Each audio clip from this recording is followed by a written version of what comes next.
Hello students, welcome back to our YouTube channel.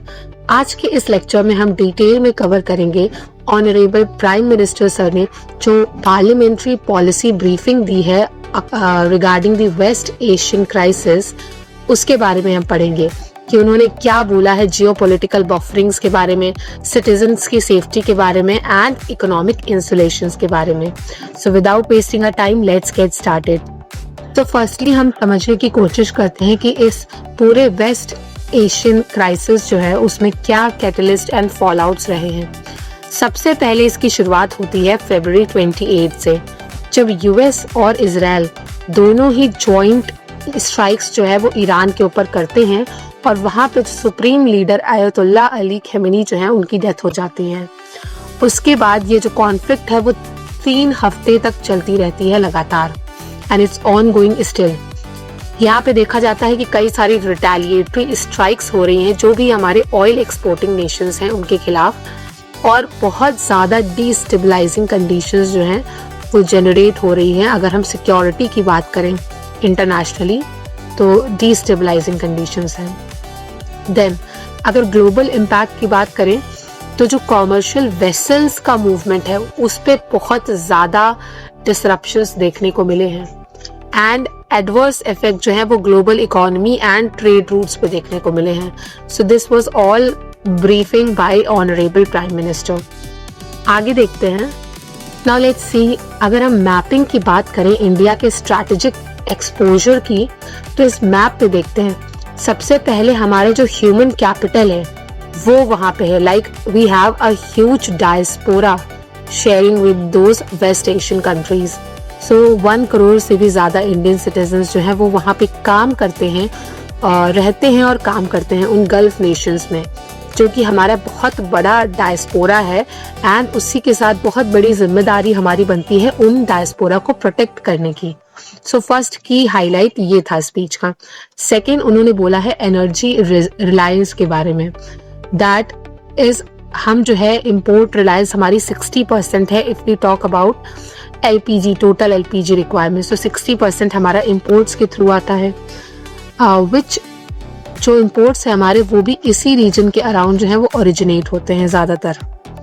Then अगर हम maritime crew की बात करें तो बहुत ज्यादा जो क्रू है हमारी वेसल को चलाने वाली वो यहाँ से पास करती है, इस एरिया से पास करती है, तो उनकी भी सेफ्टी जो है वो इंडियन की जिम्मेदारी है, इंडिया की जिम्मेदारी है। नाउ लेट्स सी, उन्होंने स्ट्रेट ऑफ हॉर्मुज के बारे में क्या बोला। सो ऑनरेबल प्राइम मिनिस्टर सेड कि स्ट्रेट ऑफ हॉर्मुज हमारे लिए एक बहुत ही इम्पोर्टेंट चोक पॉइंट है, जो कि पर्शियन गल्फ से सामान को, जितने भी वेसल्स हैं, इंपोर्ट्स हैं हमारे, उन्हें गल्फ ऑफ ओमान और अरेबियन सी का एक्सेस देता है।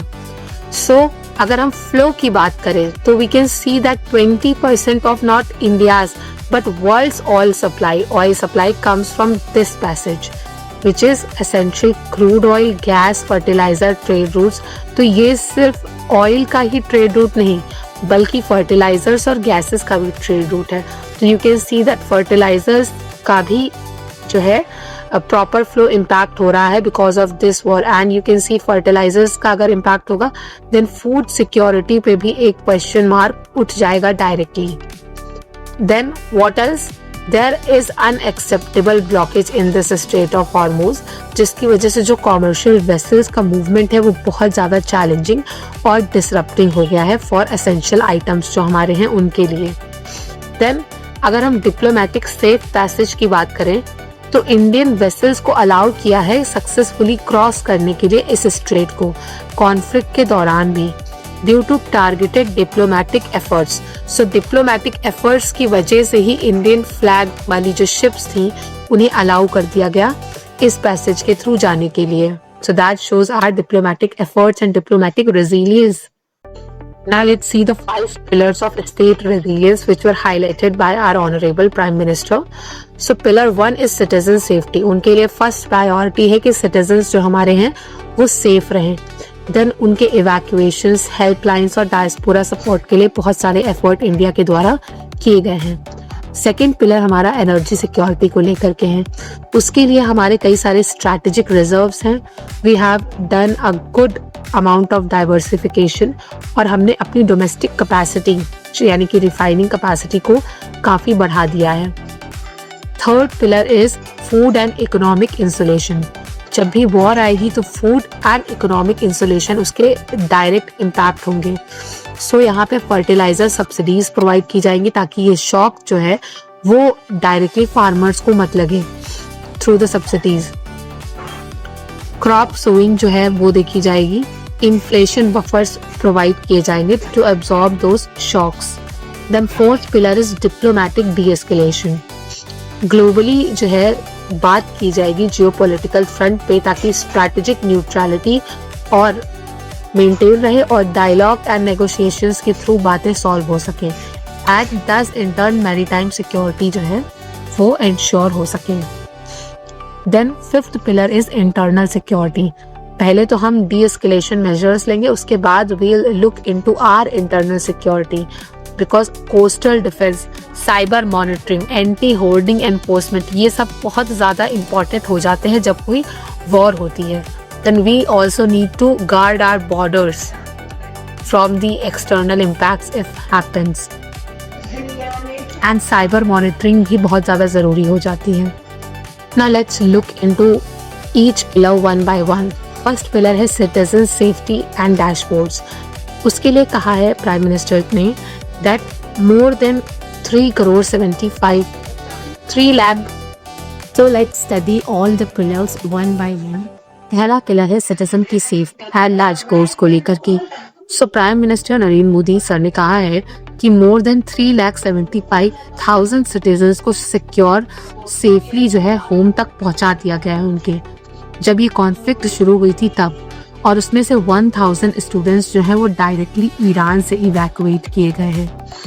Then he also talked about कि 24/7 जो है उन्होंने outreach rooms and emergency helplines जो है वो अवेलेबल करवा रखी है जितनी भी कंट्रीज इस वॉर से अफेक्टेड है उनके लिए। Then further mentioning about the exams cancellation जो कि सीबीएसई ने क्लास 10th और 12th के किए हैं उन स्कूल्स की जो गल्फ कंट्री इंडियन स्कूल्स से रिलेटेड हैं उनके, ताकि स्टूडेंट्स की सेफ्टी पे कोई भी क्वेश्चन ना उठे। देन इंटर मिनिस्ट्रियल ग्रुप भी बैठाया गया है। कैबिनेट की कमेटी के डायरेक्टिव्स जो हैं वो बनाए गए हैं ताकि डेली मीटिंग जो है वो शेड्यूल हो सके और जो इमर्जिंग चैलेंजेस हैं उन्हें एक्सेस किया जाए और जो नेसेसरी सॉल्यूशंस हैं उसके रिगार्डिंग उन्हें अप्लाई किया जाए। Further if we talk deeply about a second pillar which is strategic energy buffer, so उसके बारे में ऑनरेबल प्राइम मिनिस्टर सेड कि स्ट्रैटेजिक जो पेट्रोलियम रिजर्व हमारे पास करेंटली है वो 53 लाख मेट्रिक टन है और जो टारगेटेड कैपेसिटी हमारी है वो 65 लाख मेट्रिक टन है। डोमेस्टिक रिफाइनिंग की बात करें तो उसे भी काफ़ी ज़ोरों शोरों से बूस्ट करने की बात की गई है। एलपीजी प्रायोरिटाइजेशन भी, इस पे भी उन्होंने हाईलाइट किया हुआ है कि डोमेस्टिक अनसर्टेनिटीज जो है वो सप्लाई अनसर्टेनिटीज देखने को मिल रही हैं और since we are exporting 60% of our LPG from outside countries from international, then जो डोमेस्टिक यूज ऑफ एलपीजी है वो उन्होंने प्रायोरिटाइज कर दिया है। लाइक जो डोमेस्टिकली यूज के लिए एलपीजी होगी वो प्रायोरिटी होगी देन एनी बिजनेस पर्पस के लिए, और लोकल प्रोडक्शन को काफी ज्यादा बूस्ट किया जाएगा।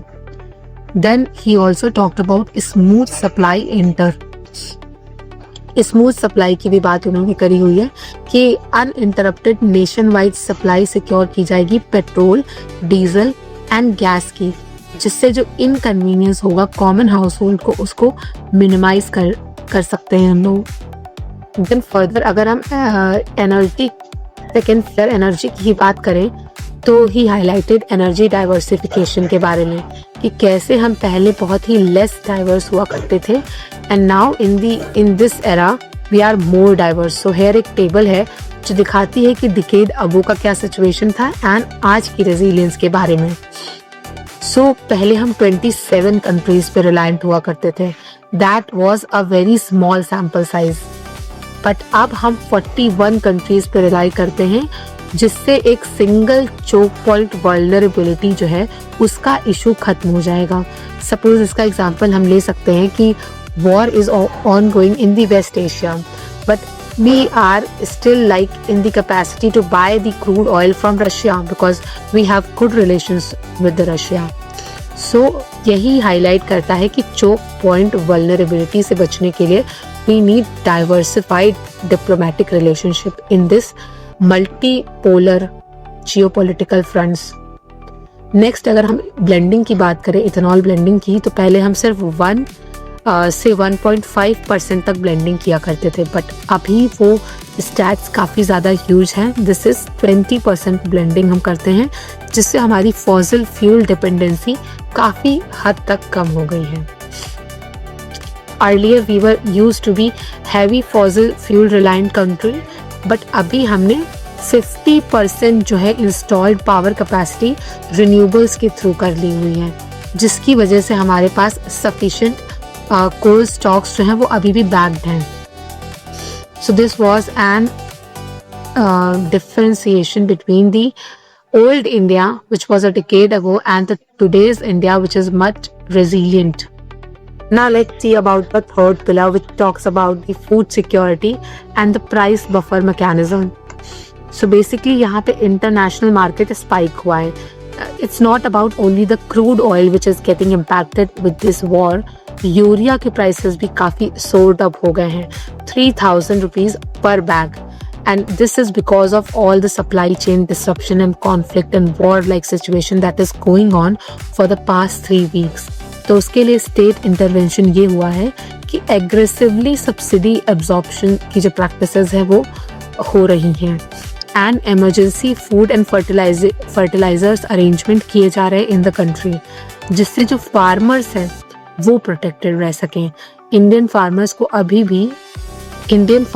अभी भी वो बैग जो यूरिया का है वो 300 रुपीज़ में अवेलेबल करवाया जा रहा है, जिससे जो ग्लोबल क्राइसिस का बर्डन है वो कॉमन सिटीजन तक का पास नहीं हो रहा है। The government which is sitting in between is absorbing all the shocks. Now if you talk about the third pillar again, तो हमारी स्ट्रक्चरल एग्रीकल्चरल इंडिपेंडेंस की बात करी उन्होंने। ही टॉक्ड अबाउट कि कैसे हम एग्रीकल्चरली आत्मनिर्भर बनने की कोशिश कर रहे हैं। 70 लाख मेट्रिक टन जो है वो ऐड किया गया है, कैसे? नए यूरिया प्लांट्स को एस्टैब्लिश करके। लास्ट डिकेड में 10 साल के अंदर 6 नए यूरिया प्लांट बनाए हैं, जिसकी वजह से 76 lakh metric tonne urea available है in the country, which fundamentally shifts India's domestic production capacity. So domestic production capacity बहुत ही मल्टीफोल्ड इंक्रीज हो गई है। नेक्स्ट अगर बात करें तो 50 लाख मेट्रिक टन का बूस्ट मिला है किसे? DAP एंड NPKs जो फर्टिलाइजर्स हमारे यहाँ बहुत ही प्रचलित है, यूज होते हैं, उनको इंक्रीज किया गया है। Along side N aggressive expansion of import options, जहाँ जहाँ से हम इंपोर्ट करते हैं उसके ऑप्शंस को भी डाइवर्सिफाइड किया गया है।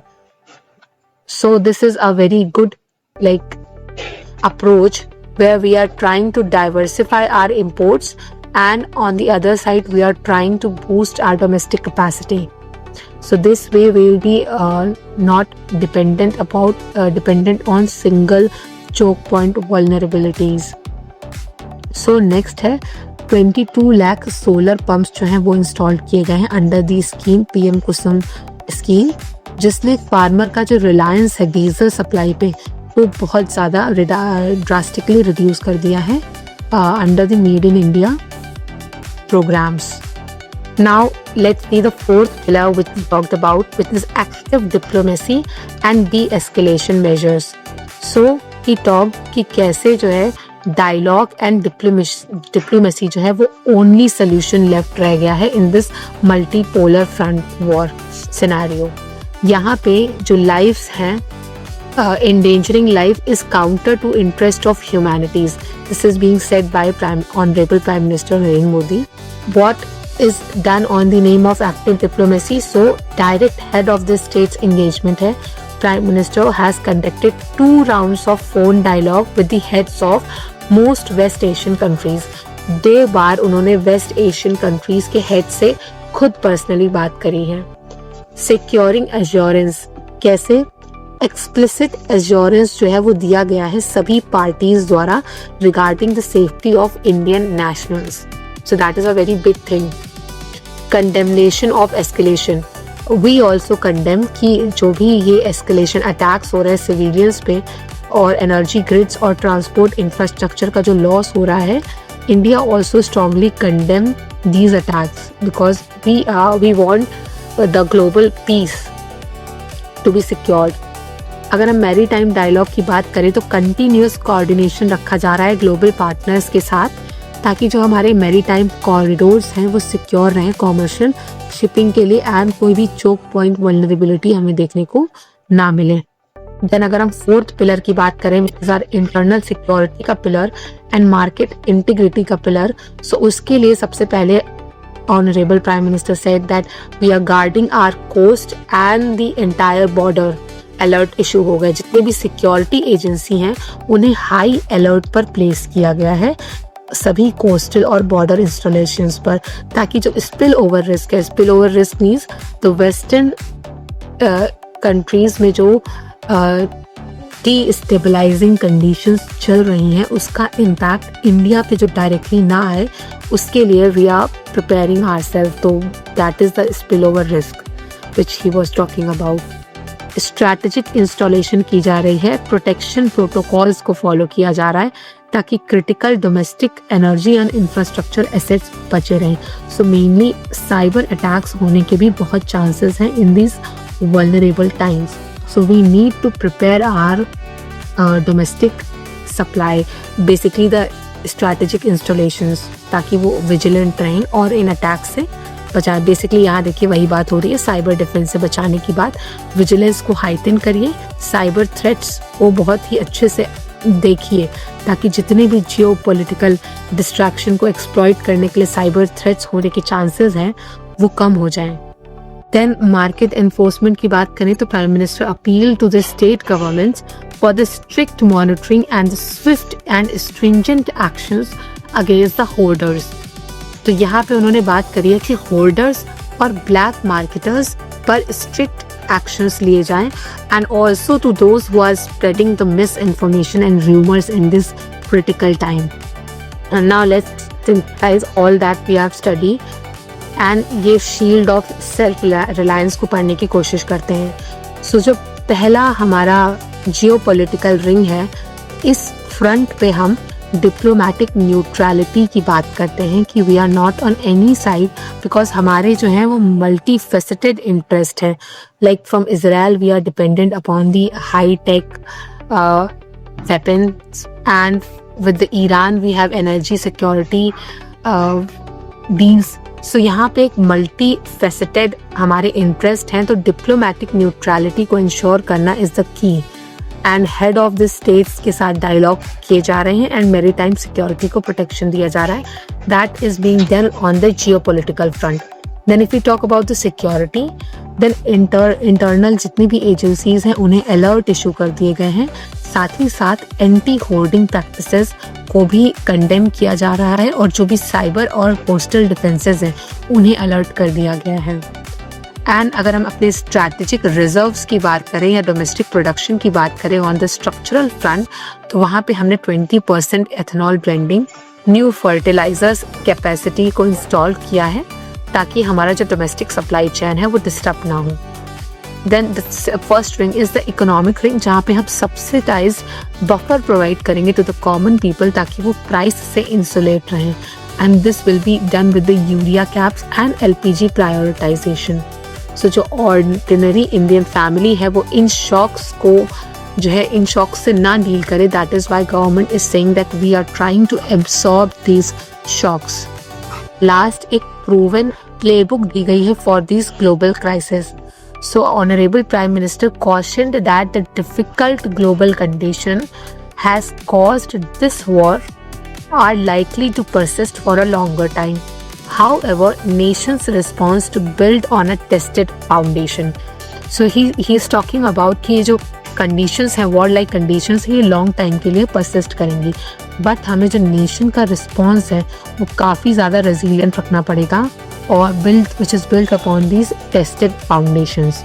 So he also mentioned कि जैसे कि नेशन जो है वो यूनाइटेड और प्रिपेयर्ड खड़ा रहा था during the covid pandemic times, उसी तरह आज भी जो है वो एसोसिएटेड सप्लाई चेन डिस्ट्रप्शंस हमारे सामने हैं एंड इंडिया को इन क्राइसिस के थ्रू नेविगेट करने के लिए still it needs patience, restraint, vigilance and collective resolve.